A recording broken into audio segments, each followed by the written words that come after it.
Hello friends. మనం శ్రీమద్ వాల్మీకి రామాయణం నుంచి ఒక ప్రశ్నను పరిశీలిద్దాం. క్వశ్చన్ ఏంటంటే, Rama bestowed parting gifts to Suyajna before departing for the forest. Who was the father of Suyajna? శ్రీరాములు వారు సుయజ్ఞునికి వనవాసానికి వెళ్ళే ముందు చాలా బహుమానాలు ఇచ్చారు. అయితే సుయజ్ఞుని తండ్రి గారి పేరేంటి అని ప్రశ్న అడుగుతున్నారు. ఆప్షన్స్ వచ్చి విశ్వామిత్ర, వశిష్ఠ, అగస్య, కౌశిక. సమాధానం వశిష్ఠ. వశిష్ఠ మహర్షి కుమారుడు సుయజ్ఞుడు. మనం శ్రీమద్ రామాయణం అయోధ్యాకాండము 32వ సర్గలో పరిశీలిస్తే, అన్నగారి ఆదేశం మేరకు లక్ష్మణుడు వశిష్ఠుని కుమారుడైన సుయజ్ఞుని ఇంటికి వెళ్ళారు. అప్పుడు సుయజ్ఞుడు అగ్ని కార్యం చేసుకుంటున్నారు. అతను చూచి లక్ష్మణుడు ఇలా అన్నారు: మిత్రమా, రాముడు నిన్ను తీసుకుని రమ్మన్నాడు. రాముడు ఏం చేస్తున్నాడో నువ్వే స్వయంగా వచ్చి చూడు అని అన్నాడు లక్ష్మణుడు. సుయజ్ఞుడు అగ్ని కార్యమును సంధ్యావందనము ముగించుకొని లక్ష్మణుని వెంట రాముని మందిరమునకు వెళ్ళారు. సుయజ్ఞుని చూడగానే రాముడు లేచి అతనికి దగ్గరగా వచ్చారు. సీతను కూడా రమ్మన్నాడు. సీతారాములు సుయజ్ఞు చుట్టూ తిరిగి నమస్కారం చేశారు. తన దగ్గర ఉన్న ఆభరణములు, ధనము సుయజ్ఞునికి ఇచ్చారు.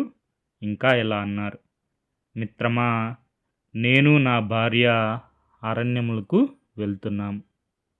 నేను నా ఆభరణములన్నీ నీకు ఇచ్చాను.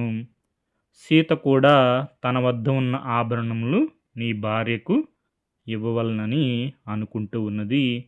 దయతో స్వీకరించు. అవే కాకుండా నేను నాకు నా మేనమామ ఇచ్చిన ఏనుగులు కూడా నీకు ఇస్తున్నాను, స్వీకరించు అని అన్నాడు. సుయజ్ఞుడు సీతారాములు ఇచ్చినవి అన్నీ స్వీకరించి సీతారాములను ఆశీర్వదించారు. తర్వాత రాముడు లక్ష్మణ్ను చూచి ఇలా అన్నారు: లక్ష్మణ, ఇప్పుడు నువ్వు బ్రాహ్మణోత్తములైన అగస్త్యుణ్ణి, కౌశికుణ్ణి పిలిపించి వారిని అర్చించి వారికి నీ వద్ద ఉన్న అమూల్య ఆభరణములు, రత్నములు వారికి దానంగా ఇవ్వు. తరువాత తైత్తరీయ ఆచారులను, వేద పండితులను, మనము లేని సమయంలో మన తల్లులకు ప్రతిరోజు ఆశీర్వచనములు అందించే బ్రాహ్మణోత్తములు పిలిపించి వారికి ధన, కనక, వస్తు వాహనములను దానంగా ఇమ్ము. మన తండ్రి గారికి అనుకూలుడైన మంత్రి చిత్రరథుడు మన ఇంట్లోనే ఉన్నారు. అతన్ని పిలిపించి అతనికి కూడా రత్నములు, వస్త్రములు, వాహనములు దానముగా ఇమ్ము. మన వేద పాఠశాలలో నిత్యము వేదం నేర్చుకున్న విద్యార్థులు ఉన్నారు. వారికి కూడా రథములు, వాహనములు, గోవులను, రుచికరమైన మంచి మంచి ఆహార పదార్థములను దానంగా ఇమ్ము. ఇంకా మన తల్లులు సంతోషపడేటట్టు వారు ఎవరికి దానం చేయమంటే వారికి దానములు చేయి. మన తల్లుల సంతోషమే మనకు ముఖ్యమని అన్నాడు రాముడు. రాముడు ఆదేశించినట్టు లక్ష్మణుడు దానములు విరివిగా చేశారు. రాముడు కూడా అప్పటి వరకు తనకు సేవ చేస్తూ తనను అనుసరించి ఉన్న సేవకులకు అపారంగా ధనాన్ని పంచిపెట్టారు. సేవకులారా, నేను లక్ష్మణుడు తిరిగి వచ్చే వరకు మా మందిరములను జాగ్రత్తగా చూస్తూ ఉండండి. వీటిలో మేము ఉన్నట్టే అందరూ అనుకోవాలి.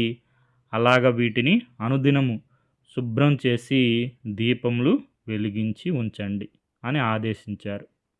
తర్వాత రాముడు, లక్ష్మణుడు కలిసి అపారమైన ధనమును బ్రాహ్మణులకు, బాలురకు, వృద్ధులకు పంచిపెట్టారు. ఈ వృత్తాంతం మనకు శ్రీమద్ రామాయణం అయోధ్యాకాండము 32వ సర్గలో ఉంటుంది. మూలం శ్రీమద్ రామాయణం సరళమైన తెలుగులో మొదలి వెంకట సుబ్రహ్మణ్యం గారు. Okay friends, thank you for watching.